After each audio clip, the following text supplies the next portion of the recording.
Stankevičs, TV3 ziņas. Kādreizējā kinoteātra Rīga tagad Splendid Palace telpās no šodienas var apskatīt foto izstādi par pasaulē slavenākajiem rīdziniekiem. Filozofs, fotogrāfs, ķīmiķis un hokejists. Izrādās, ka mūsu galvaspilsētā ir dzimuši daudzi pasaules slavu iemantojuši talanti, ar kuriem varam tikai lepoties. Pasaules slavenu rīdzinieku fotogrāfijas un dzīves gājumi būs apskatām kinoteātra gaitenī. Izstādē apvienojas mūsdienas un senatnīgums. No melnbaltajām fotogrāfijām uz mirstīgajiem noraugās kino ģēnijs Sergejs Eizenšteins. Turpat blakus ir izcilais ķīmiķis Vilhelms Ostvalds. Monitoros latviešu un angļu valodās parādās slavenī biogrāfijas un fotogrāfijas.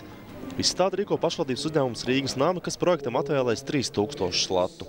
Projekts ir izdevies, un viņš ir vairāk varbūt ne tikai tiem, kas iet garām uz bufeti, bet jāpareklamē pietiekoši tiem, kas ies garām pa Elizabetes ielu, ja? Lai ienāk, lai apskatās šo izstādi, tā būs pietiekoši garā laika termiņā, ja? Arī kā noformējums un skats šai ēkai.